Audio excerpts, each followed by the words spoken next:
So ముందుగా సత్య దగ్గరికి వెళ్దాం. సత్య చెప్పండి, పిఎస్ఆర్ ఆంజనేయులు సంబంధించినటువంటి అప్డేట్ ఏంది, ఎంతసేపట్లో అక్కడికి తీసుకురాబోతున్నారు, సో అక్కడ ఉన్నటువంటి పరిస్థితి ఏంటి? పిఎస్ఆర్ ఆంజనేయులను ఈ ఉదయం తన స్నేహితుడి ఇంట్లో కుందన్బాగ్లో అదుపులోకి ఏపీ సిఐడి తీసుకున్నట్టుగా తెలుస్తోంది.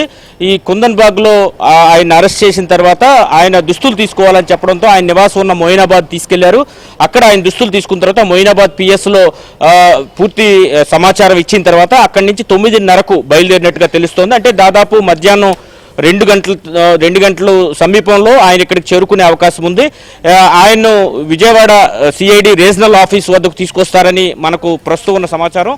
కాబట్టి ఇక్కడికి తీసుకొచ్చిన తర్వాత ఆయన్ను విచారించి పేపర్ వర్క్ అది కంప్లీట్ చేసిన తర్వాత ఇక్కడి నుంచి ప్రభుత్వ ఆసుపత్రికి తీసుకెళ్లే అవకాశం ఉంది. అక్కడ వైద్య పరీక్షలు నిర్వహించిన తర్వాత న్యాయమూర్తి ముందు ప్రొడ్యూస్ చేసే అవకాశం ఉంది. నిజానికి ముంబై నటి జత్వానీ కేసులో ఈయనతో పాటు మరో 2 ఐపీఎస్ అధికారులు కూడా సస్పెండ్ అయ్యారు. ఆ 2 ఐపీఎస్ అధికారులు కూడా ముందస్తు బెయిల్కు దరఖాస్తు చేసుకుని బెయిల్ పొందడం జరిగింది. కనీసం బెయిల్కు కూడా అప్లై చేయకుండా ఉన్న పిఎస్ఆర్ ఆంజనేయులను ఈరోజు అరెస్ట్ చేశారు. ఆయన్ను ఒక ఐపీఎస్ అధికారిని ఈ సస్పెన్షన్లో ఉన్న తర్వాత అయినా సరే ఇప్పటి వరకు రాష్ట్ర చరిత్రలో అరెస్ట్ చేసిన దాఖలాలు అయితే కనిపించలేదు. కాబట్టి పిఎస్ఆర్ ఆంజనేయులకు అరెస్టు పైన కూడా అటు ఐపీఎస్ అదేవిధంగా అఖిల భారత సర్వీస్ అధికారుల్లో కూడా ఒక చర్చ అయితే నడుస్తుందని చెప్పుకోవాలి. ఈ కేసులో తనతో పాటు విశాల్ గున్ని కావచ్చు, అదేవిధంగా కాంతిరాణా టాటా కూడా ఉన్న నేపథ్యంలో వారిలో విశాల్ గున్ని ఇచ్చిన స్టేట్మెంట్ ఆధారంగానే ఈయన అరెస్ట్ చేసినట్టుగా తెలుస్తోంది. ఆయన్ను ఈరోజు మధ్యాహ్నానికల్లా విజయవాడ సిఐడి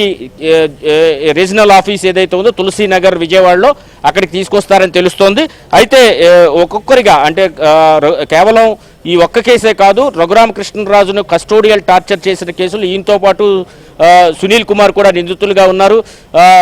ఆ కేసులో కూడా అప్పట్లో ఆయన కస్టోడియల్ టార్చర్ చేస్తూ వీడియో కాల్ చేసి కొందరు వైసీపీ పెద్దలకు ప్రత్యక్షంగా చూపించారని కూడా చెబుతున్న పరిస్థితి అయితే ఉంది. అప్పుడు ఇతనికి ఏమి దెబ్బలు లేవని చెబుతున్న గవర్నమెంట్ జీజీహెచ్ డాక్టర్ కూడా ఇప్పటికి కూడా కోర్టుల చుట్టూ తిరుగుతున్నారు ప్రభావతి. కాబట్టి ఈ కేసు కూడా ఈయనపై ఉంది, పిఎస్ఆర్ ఆంజనేయుల పైన. కాబట్టి ఈ 2 కేసుల్లో ముందు ప్రస్తుతానికైతే అరెస్ట్ చేసింది అయితే జత్వానీ కేసులోనే ఆయన్ను అరెస్ట్ చేసినట్టుగా తెలుస్తోంది. దాదాపు అక్కడి నుంచి హైదరాబాద్ నుంచి ఇక్కడికి రావడానికి 4 నుంచి 5 గంటల సమయం పడుతుంది. కాబట్టి ఉండబోతోంది అక్కడ ఆయన విచారించేందుకు ఏమన్నా ప్రాథమికంగా విచారించేందుకు టీం సిద్ధమైందా? తర్వాత ఆయనకి ఏమన్నా వైద్య పరీక్షలు లాంటివి కూడా చేయబోతున్నారా ఏంటి? దానికి సంబంధించి అక్కడ ఎలాంటి ఏర్పాట్లు ఉన్నాయి?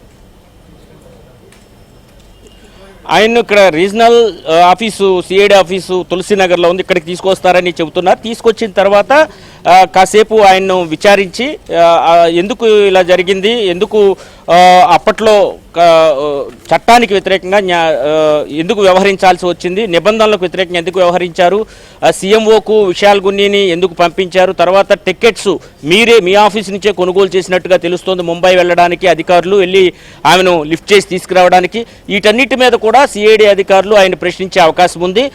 తరువాత ఇక్కడి నుంచి గవర్నమెంట్ హాస్పిటల్కి తీసుకెళ్లి వైద్య పరీక్షలు చేయిస్తారని తెలుస్తోంది. వైద్య పరీక్షల తరువాత న్యాయమూర్తి ముందు ప్రొడ్యూస్ చేసే అవకాశం ఉంది. ఈ మొత్తం ప్రొసీజర్ జరగడానికి అర్ధరాత్రి అయ్యే అవకాశం ఉంది. ఖచ్చితంగా పిఎస్ఆర్ ఆంజనేయులు అరెస్ట్ అనేది ఒక రకంగా అఖిల భారత సర్వీస్ అధికారుల్లో ప్రధాన చర్చగా మనం జరుగుతున్న పరిస్థితి. ఇదే సమయంలో ఒకవేళ కనుక తప్పు చేస్తే ఎంత ఉన్నతాధికారి అయినా సరే ఖచ్చితంగా చర్యలు ఉంటాయనే ఒక సంకేతాన్ని అయితే కూటమి సర్కార్ ఈ వ్యవహారం ద్వారా ఇచ్చినట్టుగా మనం భావించాల్సి ఉంటుంది. ఒకవైపు ఇక్కడ పిఎస్ఆర్ ఆంజనేయులకు విచారణ జరుగుతుంది, మరోవైపు సిట్ కార్యాలయంలో కసిరెడ్డికి సంబంధించిన విచారణ జరుగుతుంది. అదేవిధంగా ఇలా వరుసగా వైసీపీ హయాంలో తప్పులు చేసిన అధికారులందరికీ కూడా చెక్ పెట్టే ప్రయత్నం అయితే ఈ రోజు భావించాల్సి ఉంటుంది. ఎందుకంటే